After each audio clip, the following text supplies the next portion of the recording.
about that one in a minute too. Okay, here's my proof for evolution. We have a fossil. I'd like to point out the obvious, Your Honor. If you find a fossil in the dirt, all you know is it died. You don't know that it had any kids, do you? You certainly don't know that it had different kids. And how come the fossils in the dirt can do something the animals today cannot do? Animals today can only produce the same kind. Why do you think the fossil in the dirt could do something that the animals today can't do? Why can it happen long ago and far away, and it can't happen today? I mean, if ape-like ancestors produced humans, let's have them do it again. I'd like to see it this time. Only let's get an observer now. Apes are still having babies, you know. Make another one. Then they're going to say there's evidence from vestigial structures. This one says the appendix is vestigial. The word vestigial means you don't need it anymore. Well, that's just simply baloney. You do need your appendix, okay? The appendix is part of the immune system, and people that have their appendix taken out are much more susceptible to all sorts of diseases. There's all sorts of research on that in the last 10 years. There aren't any vestigial structures. This one says the whale used to walk around. Here's typical stuff the kids are exposed to. Look at the whale's vestigial pelvis. That's what it says in the textbook. The whale's pelvis is evidence of its evolution from land-dwelling animals.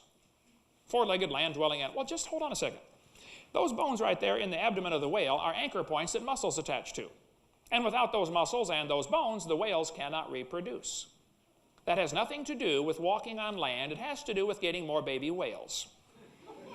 And the author that wrote that is either ignorant of his whale anatomy and should not be writing about it, or he's a liar trying to push some kind of theory off on these kids. Is that your best evidence for evolution, a vestigial structure? This one says humans have a tailbone that is of no apparent use.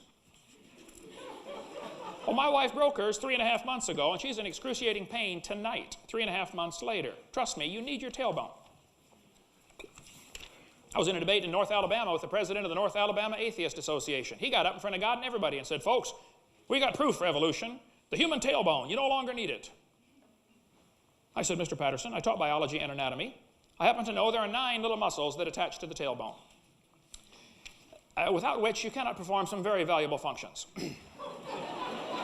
I won't tell you what they all are, but trust me, you need those muscles. I said, however, Mr. Patterson, if you believe the tailbone is vestigial, I will pay to have yours removed. Bend over. Won't take you but a minute to figure out that's not vestigial. There aren't any vestigial structures. And if there were, that's the opposite of evolution. That's losing something, not gaining something. Then the evidence from DNA similarities. Similar DNA proves the same designer wrote the code, folks. If God didn't make everything out of the same amino acids, we could only eat each other. God made it so the brown cow can eat the green grass and give the white milk and churn it and get the yellow butter, and I eat it and get the blonde hair because it's all made from the same amino acids. That's why there's similarities, not because they all have a common ancestor. I mean, a freshman law student in a court of law could tear that one apart, folks. That's not proof for evolution. And listen carefully tonight, because there is no evidence for any changes above the species level. Now, if you want to believe there is, you're welcome to believe that, but that's not science. That's your religion. And I think if you're going to keep my religion out of the school, we ought to keep your religion out of the school also. Evolution has no business being in the school.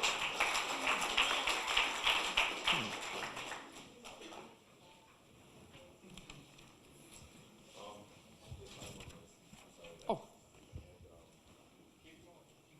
5. I have just begun. Dr. Paulson mentioned evidence from development. This is often called the embryology argument.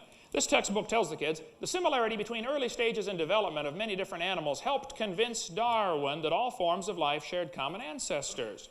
I was surprised, I guess I shouldn't be, but it's brought up in every debate I've ever done, but they still don't seem to get the message. This was proven wrong in 1874.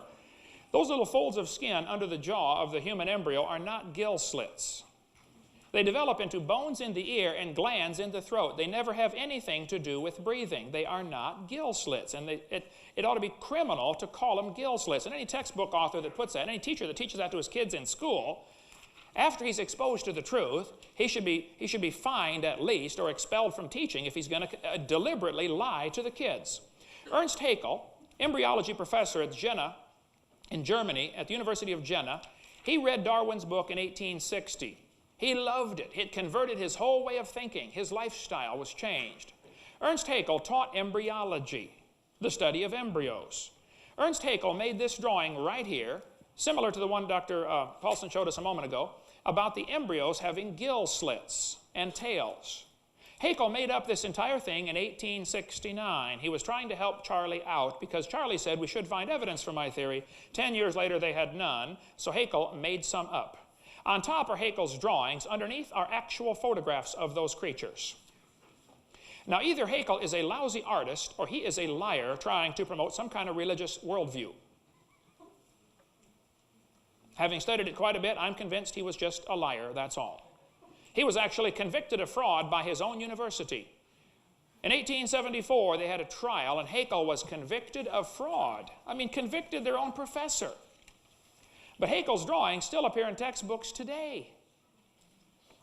They appear tonight on the screen. I can't believe this. This concept of embryology, proven wrong a long time ago. Then they're going to say natural selection causes evolution. The fruit fly is often brought up as an example.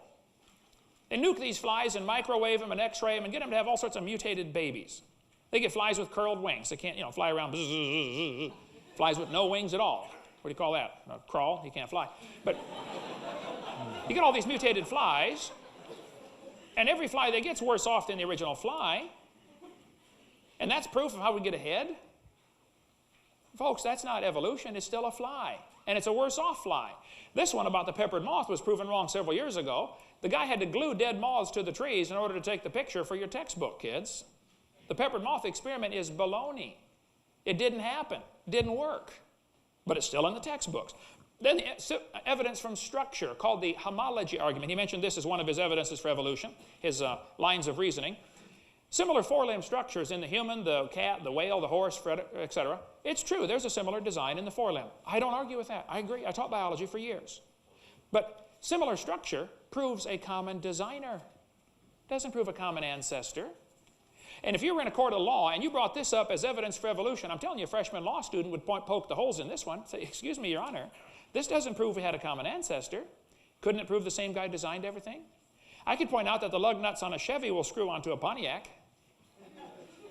It doesn't prove they both evolved from a Honda 21 million years ago. The same guys are designing them, folks. And I could probably point out that if you looked at the code of Microsoft Windows as opposed to Microsoft PowerPoint, you'd find billions of similarities. Probably spell check is exactly the same in both programs. Because they're coming from the same designers, that's why. That's time. I got more.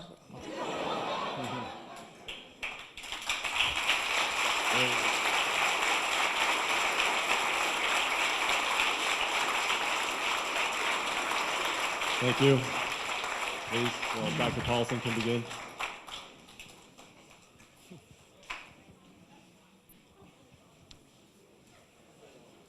So I have 10 minutes.